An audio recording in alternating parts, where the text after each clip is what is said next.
Hello viewers, welcome to the channel. So what we're going to look at is how to reference ranges in macros.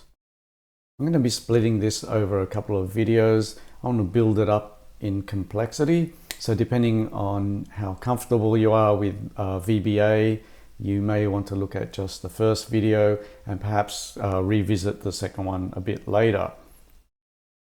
Now we know with Excel that when you do an insert, a move, or a delete, in most cases formulas will automatically adjust the references to reflect the changes that were made. So if I do a count of this employee ID, we've got 10, insert a column, the formula automatically adjusted to the new column. When it comes to VBA, unfortunately, it doesn't do that. You need to manually go and change any references that you have. So we're going to look at how we can avoid or at least minimize the changes that you need to make in your code. So Alt F11 take us to the macro editor. So in this example here, we've got hard-coded source range and hard-coded destination cell, and same repeated with a different range and different destination. Now this is a common way of referencing your ranges. It's also what the macro recorder spits out. It's easy, straightforward. Unfortunately, it's not very flexible. Now, if you've got something simple like this, it's not a big deal. If you've got more complex macros with a lot more lines of code, if you need to come and change column or row references, it can get a little messy. And I'll just show you as an example here. Let's say we inserted a column before B. Then we have to change B's to C's and D's to E's. Now, you don't want to just replace B's because you could have a B in a subroutine name, you could have a variable that includes a B, a message, and so on. So we can try and narrow it down by looking for the double quotes B and replacing with double quotes C. And I'll just zoom in a little there so you can see it. Okay, and then we do a find. Now we don't want to replace all because we might end up replacing B in a different sheet. So let's replace this one. As you can see, we do have B in the destination, but we haven't touched that one. We haven't changed it, so we don't want to replace this one. Fine, next.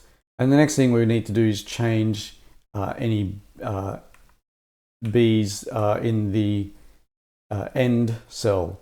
So again, we're going to do a find and replace. It's going to be a colon B this time with a colon C. Find, replace, and there's no other ones. We want to do the same with our D's now. We're going to change them to E's. But one thing I want to do, let's just undo those replaces that we did then. Let's say I was also copying column C. And I'll just put this after the state. So when you're copying or referencing consecutive columns, if you need to adjust the column references, you could get in a bit of a tangle here. If we changed our B's to C's and then change our C's to D's, you want to make sure that you're not changing these C's, which we just changed from B, right? And likewise, if we're changing our D's to E's, you don't want to change these D's that were C's. So if you are going to use hard-coded column letters, then my recommendation is to do them in reverse alphabetical order, and that will avoid that problem. I'll just undo all that. Okay, however, I don't like to hard code them like that. So I'm going to show you what I do to make my changes a little easier. All right, so let's copy this code down into this next section here. All right, just as an aside, if you've not seen this type of code before, I'm using what's referred to as the code name. So it's a sheet's code name. It's an alternate name you can give to a worksheet that's independent from the sheet name that you see here in Excel. So if you use the code name in your macro and someone comes and changes the sheet name down here, the macro will still work. Okay. If you use the typical worksheets function instead, so if I call this sheet 1 and then do whatever I do, like arrange copy, if you change the sheet name in Excel, it will fail. All right, now I do have another video where I talk about ways to reference worksheets. If you haven't seen it, I invite you to check it out as I go into more detail there. For the purposes of this video, wherever you see WS source, SRC, that is the same as worksheets sheet 1.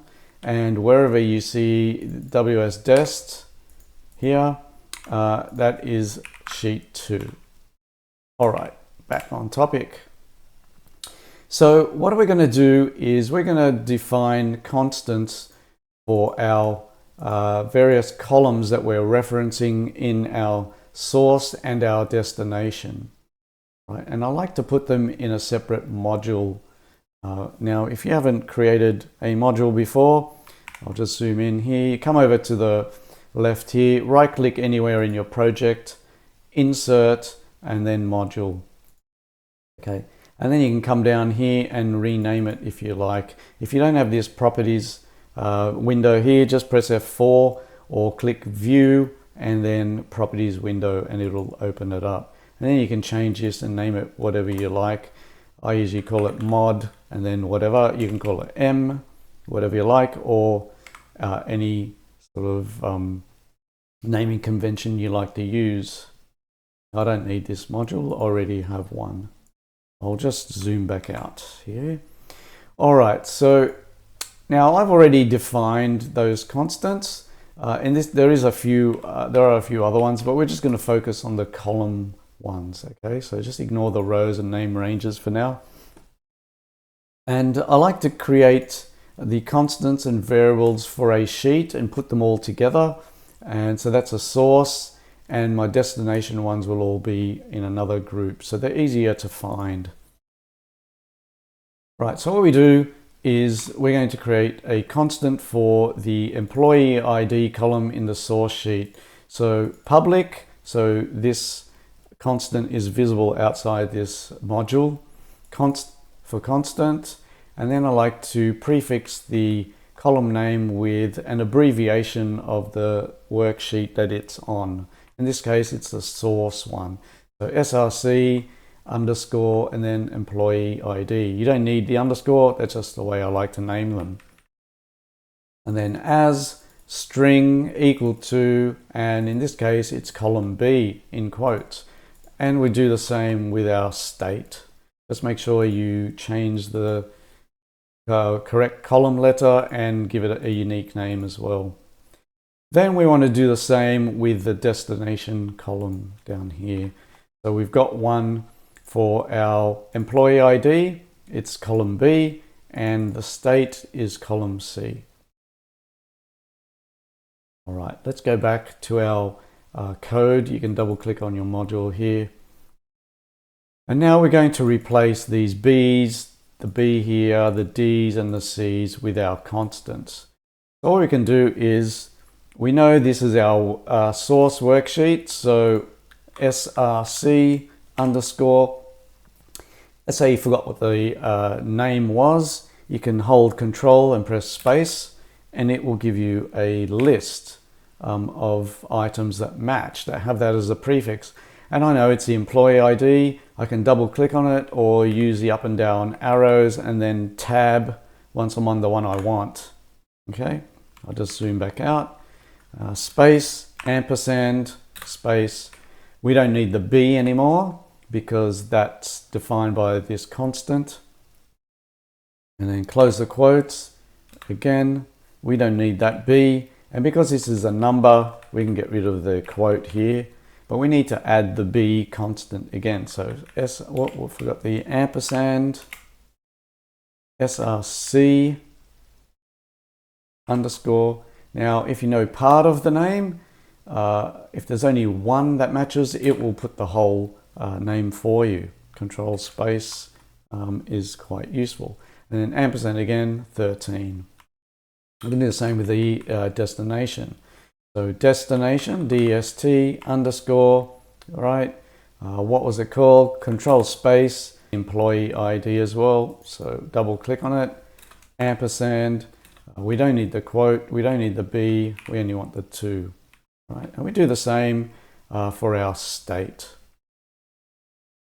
src underscore state, ampersand, right. Get rid of the D, quotes, ampersand, src underscore state, ampersand again, get rid of the D and the quote.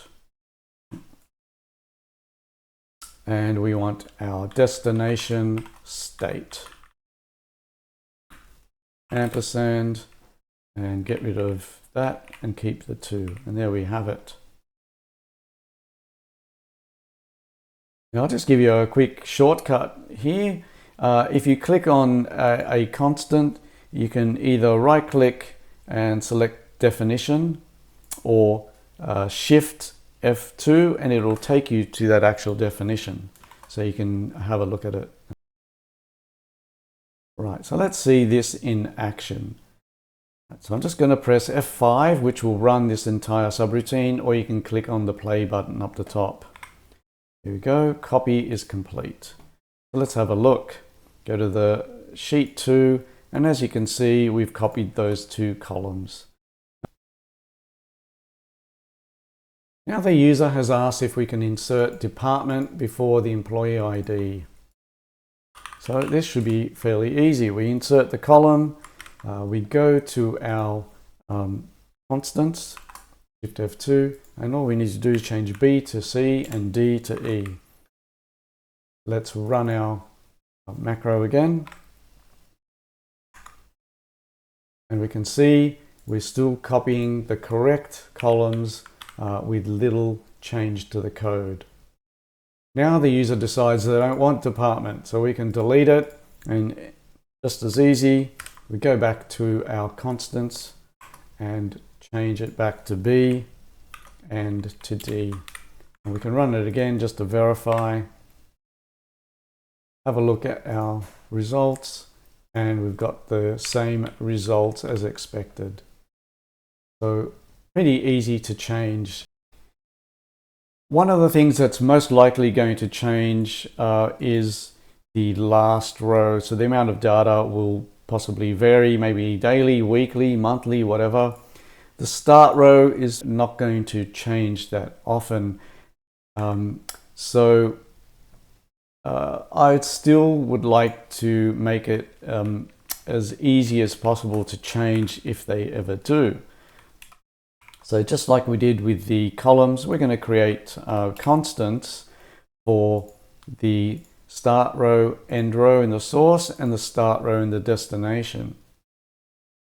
Now I've already created those, so if I just do Shift F2 on that one, as you can see here, I've got the source start row as integer. Now because they're numbers, they're as integer instead of string. So I've got 13, and the last row is 13, and the start is 3. Just ignore this for now. In my next video, I'm going to be showing how I can make these dynamic and not have to hard code these here. And then we're going to do the same with the destination row. So the start row in our destination is row 2. Okay, so we can come back to our code and replace these. So get rid of that 3, and it's source start row, ampersand, and get rid of the 13, and we want the last row. Source underscore last. Control space will fill out the rest of it for me. I'm going to remove the 2 and we're going to go destination. I can't remember what it was. I think it started with an S. Control space, and if we have a look closely, we got start row or state, and it's the start row. Right, and we do the same with our state here. Get rid of the 3. Source start row ampersand and our last row. Or you could just copy it from the one above. I'll do that here. Copy that and get rid of that and paste it. Same thing. All right. So let's just run it again. Let's have a look at our sheet. It's empty. I haven't changed, haven't moved anything around. All right, we come to here and it's copied it. I'll just clear it. And now let's go and let's insert a row above. So the headers move down, and we're going to create another row of data here. Let's create 2 actually. Let's go here. All right, so our start row is 4 and end is 16. So what we need to do is go to our start row, make it 4, and end is 16. Now we didn't change our destination start row, but we could do that. So let's make this 3. All right, so it's going to copy them into row 3. So let's see this in action. I'll run F5. It's done. Have a look. As you can see, it's put it in row 3 and it's copied the extra 2 rows. Clear it out. And there you go. That's pretty much it. So while it's not completely dynamic, it is a little less effort, less messy if you need to ever change any rows or columns. You just come into this module here and change them accordingly. However, I like to make them a bit more dynamic, so we don't need to change the rows especially, because as I mentioned, they're the things that are most likely going to change on a regular basis. The columns may rearrange every now and again, or you might get something inserted, but it'll be less frequent. So I'll be tackling how to make your start and end rows dynamic in part 2 of this video.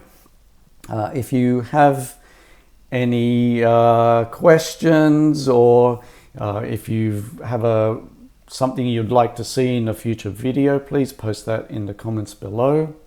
Thank you for watching. If you found this useful, please hit the like button, and we'll see you on the next video.